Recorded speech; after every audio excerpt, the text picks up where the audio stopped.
A gente está aqui hoje para passar para vocês o segundo vídeo do nosso workshop Treinamento Efetivo de Ciclismo, onde a gente tem como objetivo passar informações relevantes para você, na qual você coloque na prática e possa fazer com que o seu ciclismo evolua. Vamos dar continuidade a esse workshop. A gente vai falar quais as capacidades físicas que você deve treinar de forma direta no ciclismo, que seria a resistência, a força, potência, limiar de lactato, e também vamos passar como você deve organizar o seu treinamento durante uma temporada, durante um ano de competições, ou se você tem como um grande desafio, eu vou me preparar para uma etapa, vou me preparar para um Suba 100, ou então para um Brasil Ride, por exemplo, um planejamento de mais ou menos 3 meses. Como deve ser a sua progressão de treino diante do desafio no qual você tem, tá bom? Bora lá então passar essas informações para eles, Vivi? Vamos lá. Muita gente acha que treinar o ciclismo é apenas pegar a bike e sair todo dia num determinado percurso para baixar tempo, fazer força do início ao fim do treino, E não é bem assim. Aqueles fãs de Strava acham que para bater os cons devem estipular aquele percurso, E pegar o percurso, fazer força todo dia até conseguir adquirir aquele com. Mas para resultados não é bem assim, E por isso hoje vamos estar falando para vocês sobre as capacidades físicas que devem ser trabalhadas no ciclismo, o que é cada uma delas. O que são força, resistência, potência e VO2. Vamos explicar o que é e, na prática, o que cada uma dessas capacidades físicas influenciam no seu desempenho, na sua evolução ou até na sua performance que pode estar regredindo, Resistência, todo mundo sabe que é a base do ciclismo. O ciclismo é um esporte de endurance, principalmente ciclismo de estrada, ciclismo de mountain bike. A gente tem que estar resistente. Não adianta você, na verdade, não tem como você estar com VO2 bom, com limiar de lactato bom, se você não está resistente. Você não vai conseguir nem atingir essas intensidades, Você nem vai usar isso daí. Então você tem que trabalhar a resistência o tempo inteiro. E uma outra questão muito interligada à resistência, Vivi, é a força. Não adianta, tem gente que a gente quer ficar forte. Não adianta você estar forte e não estar resistente. Assim como não adianta você estar resistente e não estar forte. Nós temos que trabalhar sempre isso daí. Porém, a força no ciclismo, ele é relacionado a uma outra questão que é a Vivi que vai falar, que é a potência. Mas a gente tem que trabalhar, sim, tanto a força na bike quanto força em academia, fortalecer a musculatura para que você consiga imprimir uma intensidade no pedal. Mas além de trabalhar essa força bruta, como a gente costuma dizer, a gente tem que fazer uma conversão dessa força em potência. Eu vou só citar um exemplo. A gente fala em força. A gente, vem um atleta até nós para começar a treinar, eu quero ficar forte. Cris, eu quero ficar forte. Vivi, eu preciso ganhar força. Mas na verdade, a gente não precisa apenas ganhar força, nós temos que ganhar potência. No final de tudo, tem que se resumir na potência. Exatamente. E a força está diretamente ligada a essa questão da potência. É tão complexo esse assunto de força que as pessoas, quando você fala em força, você pensa em levantamento de peso. Eu vou para academia e vou aumentar a carga e vou trabalhar a força. Dá resultado? Sim, desde que você faça uma conversão para o seu trabalho. E no determinado momento, Exatamente. Desde que você faça uma conversão para o seu trabalho de força na academia para bike, E depois você faça esse trabalho em potência. A Vivi vai explicar um pouquinho melhor sobre essa questão da potência. Isso, a potência, como a Cris estava falando, é um resultado que vem na consequência do trabalho de força, Para você sabe que está potente quando você consegue arrastar uma marcha mais pesada e dar um alto giro nela, Essa é a potência, é a consequência da força com o giro que você imprime no pedal. Então, antes de você fazer um trabalho de potência, você precisa ganhar força. É tudo uma sequência. Existe esse trabalho de resistência, de força, e aí a gente chega no resultado da potência. Sobre o que a Cris vinha falando, não adianta você ser resistente e não ter força, porque na hora de definir uma prova, vai faltar a força. E do mesmo jeito, não adianta você estar forte e não ter resistência, porque a força uma hora acaba. A resistência ela é muito mais longa, e a força uma hora vai acabar, a prova continua e você não tem mais o que fazer. Então, é mais ou menos isso. E a potência você precisa ter, porque são nos momentos principais de prova, numa chegada, no momento de um trecho mais duro, é ela que vai fazer toda a diferença. Exatamente, principalmente no momento de definição, Exatamente. Que é a potência que faz... que fala mais alto, Exatamente, que faz a diferença. Só que você pode ver que é uma coisa interligada na outra. A questão da resistência e da força, a gente pode até trabalhar no mesmo tempo, assim. Mas aí, para você já trabalhar a potência, você tem tem que trabalhar a força, você tem que estar com a sua força trabalhada, né? Não tem como você ficar potente se você não tiver força. E quando você estiver trabalhando a potência, existe um trabalho de manutenção de força também, para que aquela potência vá ganhando cada vez mais qualidade e números estejam crescendo. Exatamente. Em cima dela. Isso. Vamos citar exemplos de quando que a potência é exigida. Por exemplo, você está num pelotão, vou citar o exemplo do speed. Você está num pelotão a 50 por hora. Se você gira ali num 50-13, você está usando mais força. Numa cadência ali de 70, 80 RPM, você está usando mais força. Força acaba, né? Força é igual dinheiro. Quem guarda tem. Se você usa ali um 53, 16, 53, 15, com uma rotação de 100 RPM, aí você está juntando a força com o giro. Aí você está usando mais a potência. No XCO, pico de potência é exigido o tempo inteiro, né? No XCM, você tá para subir, você tem que ter uma alta potência. Se você quiser subir uma subida de 5 km na força, você vai correr sérios riscos de ter câimbra, de empenar. Exatamente. Então, você tem que fazer o trabalho de força, fato, porque senão você não vai conseguir ter uma alta potência. Mas não é simplesmente a força, você precisa converter isso daí em potência. Resumindo, a gente trabalha a força para lá na frente ter potência. Exatamente. Vou falar um pouquinho para você também do limiar de lactato. A pergunta bem clara para que eu possa explicar para você é assim: você já sentiu a sua perna queimar? Eu tenho até um vídeo falando, a sua perna queima, a minha queima, né? A diferença é que alguns atletas vieram até mim e falaram assim: Cris, a minha perna nunca vai parar de queimar? Não, nunca vai. Só que existem duas situações para sua perna queimar. Você prefere sua perna queimando a 40 por hora na ponta do pelotão ou a 40 por hora lá atrás, chicletando, quase sobrando no pelotão? Então, na verdade, a gente trabalha para que a nossa perna queime numa mais alta intensidade possível, né? E para que a gente esteja na ponta do pelotão atacando e não para que a gente esteja sobrando. A diferença entre isso é intensidade, mas vai queimar sempre, porque a gente sempre busca o nosso limite, sempre. E aumentar o nosso limite, né? Exatamente. Então, o que é limiar de lactato na prática, Cris? O limiar de lactato é o ponto aonde a sua perna começa a queimar, aliás, um pouquinho antes. O nosso corpo, ele produz lactato, é fato, né? Todo mundo já deve ter ouvido falar em lactato, produção de lactato, ácido lático, por aí se vai. O X da questão é que o nosso corpo produz e remove até uma determinada intensidade da atividade física. Passada uma intensidade que para alta, o nosso corpo produz e já não consegue remover com tanta eficiência assim. E limiar de lactato é aquele ponto onde você produz e já não remove mais. Aí sua perna está queimando e você tem que diminuir a intensidade. O que a gente tem que fazer? Trabalhar limiar de lactato para que, se hoje a sua perna queima e você tem que diminuir a velocidade a 30 por hora, para que daqui a um mês e meio, você esteja a 35 por hora e é aí sim que a sua perna vai estar queimando. Então é nisso que influencia essa questão do lactato. O lactato hoje, ele é um dos grandes influenciadores na questão de queda de rendimento atual, né? Naquele momento.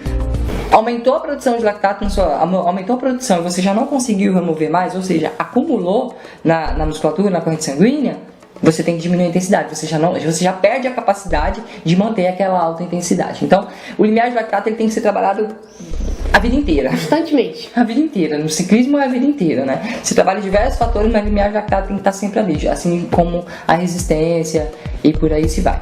E por fim, vou falar para vocês sobre o VO2. Né? O VO2 é o trabalho que a gente faz ali em alta intensidade. Por que se deve trabalhar VO2? Para que a gente aumente a eficiência de troca de oxigênio na musculatura, né? Para reabastecer a musculatura. Então, se eu treino o VO2, isso vai ficar mais eficiente, consequentemente eu consigo andar mais tempo em alta intensidade. E quando eu falo de alta intensidade, é bem alta mesmo, porque os treinos de VO2 são treinos bem duros, né? São aqueles que a gente termina com faca nos dentes. Meu Deus, tá acabado. É de chegar em casa e querer botar as pernas pra cima. É daquele treino que a gente não sabe se come ou se dorme. Então, é nesse sentido que a gente trabalha, porque feito um trabalho, todo aquele processo de resistência, força, potência, limiar de lactato, para que você tenha uma boa qualidade nos treinos de VO2. Assim você vai conseguir ele fazer não só com qualidade e aumentar cada vez mais essa eficiência, inclusive seu tempo de recuperação. Porque como você vai ter uma eficiência na oxigenação da musculatura, vai ficar muito mais fácil de que você recupere de um tiro para o outro, né, de VO2, e também de um treino para o outro, que é fundamental para que você tenha qualidade na sequência de treino ao longo da semana. Cada capacidade física existe uma determinada intensidade para ser trabalhada e que tudo isso, você trabalhando tudo isso é o que vai culminar na questão da tão sonhada média de velocidade ou no pico de velocidade, por aí se vai. Uma coisa depende da outra para ser trabalhada. E o grande problema do ciclista é que ele simplesmente quer que a coisa aconteça sem se preparar. Ontem, né? Exatamente. Então, para você atingir uma determinada velocidade, uma determinada performance, você tem que se preparar. Qual que é a diferença entre fazer toda essa progressão de treinamento que a gente está falando e não fazer?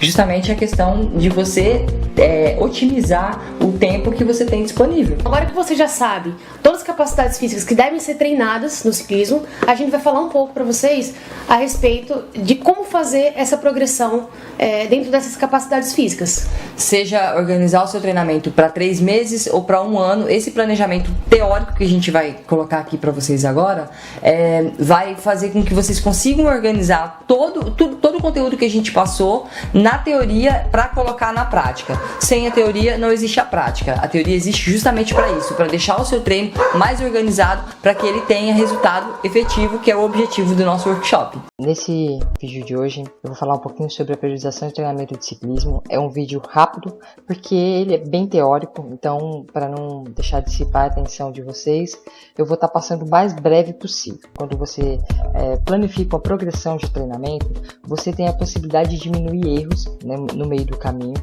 Você pode fazer constantes adaptações, caso seja necessário. Tipo, se você não estiver se adaptando, se você estiver se lesionado, se você tiver uma gripe, você pode adaptar o seu treino para isso, para coisas que possam vir a acontecer. E também administrar o grau de fadiga e estresse que você está tendo, porque você vai ter condições de saber o que você fez ontem, o que você tem que fazer hoje, o que você vai fazer amanhã. E assim mensurar o estresse proporcionado pelo treino para que você consiga realizar a atividade e, consequentemente, você consiga se adaptar e evoluir. Aqui eu vou mostrar para vocês um pouquinho sobre como que a gente organiza cada fase de treinamento de vocês. Aqui a gente tem um planejamento anual, né, com as fases de treinamento, que seria preparatória, competitiva e a fase de transição, no caso, e dividido em subfases, que seria preparação geral, preparação específica, uma fase pré-competitiva, a fase competitiva, e aí a gente entra em fase de transição para que o atleta descanse. Nessa fase preparatória, que seria preparação geral e preparação específica, aqui a gente trabalha muita força, muita resistência. Na preparação específica a gente já passa a trabalhar essa força de forma específica para determinada atividade que ele tem como foco, né? Seja subida, seja plano, seja provas curtas ou longas, e vai inserindo também trabalho de limiar de lactato, VO2, potência, por aí se vai. Na fase pré-competitiva a gente começa a fase de lapidação e intensidade no momento certo, já começando a descansar também para entrar na fase competitiva, onde a gente dá prioridade a competições, tanto para usar como treino e ver se a gente está no caminho certo, o que ainda precisa ser lapidado, sabe, para finalizar essa preparação, e também já testar o motor, digamos assim, testar as pernas, né, e também afiar algumas habilidades exigidas na competição, isso sempre focando, tipo, aquilo que o atleta quer. Por exemplo, se você estiver focando no etapa, se você estiver focando no Iron Bike, e por aí se vai. Então é o momento de realmente de testar o que a gente fez e lapidar o atleta, o indivíduo, para a prova específica que ele escolheu, né? Já começando a tirar o pé com relação ao volume e intensidade, dando devido descanso para o corpo para que responda no momento certo. Esse pico aqui, essa fase competitiva aqui, a gente consegue manter aí, por exemplo, depende muito da base que o atleta fez, né? Por isso que a gente fala tanto na base, porque, por exemplo, você pode manter esse pico de 20 dias até uns 45 dias, depende muito justamente da base do atleta, da base que o atleta fez. Aqui eu vou expondo para você de forma específica a preparação geral, característica de força e volume, um trabalho de força e aumento gradativo do volume, trabalho de força na bike e na academia, nessa fase de preparação geral, tá? Com treinos de resistência e um volume maior. Com o passar do tempo a gente passa a trabalhar essa força que trabalhamos na academia aqui, a gente vai transferindo isso daí para a bike. tá? Tem que ser feita essa transferência de força. Já na fase de preparação específica, a gente diminui um pouco o volume, isso depende muito da prova-alvo que o atleta tem, tá? Eu preciso muito enfatizar isso na sua cabeça. E os treinos começam a ganhar bem mais intensidade. Treinamento específico de acordo com a característica da prova, né? Se você vai para um Iron, se você vai para um Letap, se você vai para uma prova de etapas, se você vai para uma prova curta de um dia, de 1 hora, então esses treinos específicos eles vão de acordo com a prova que você tem específico. Lembrando que assim, eu falo prova, mas pode ser um desafio em grupo. O fato de eu falar uma prova, você pode encarar também como um evento específico, tá bom? Nessa fase específica a gente trabalha limiar de lactato, VO2. Eu não coloquei aqui, mas trabalhamos também potência, inserindo semanas de supercompensação, que seria semanas com uma intensidade e volume bem baixo, para o corpo se recuperar, se adaptar e consequentemente evoluir, tá ok?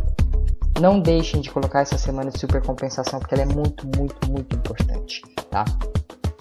E sobre essas competições que você escolher para colocar no seu calendário, procure sempre colocar provas que tenham a ver com o desafio que você escolheu, tá? Ou eventos. Pode não ser provas em si, competições, mas procure colocar eventos, testes que tenham a ver com o desafio principal que você escolheu para você mesmo. É importante para estar treinando as capacidades físicas e as habilidades treinadas até então, tá bom?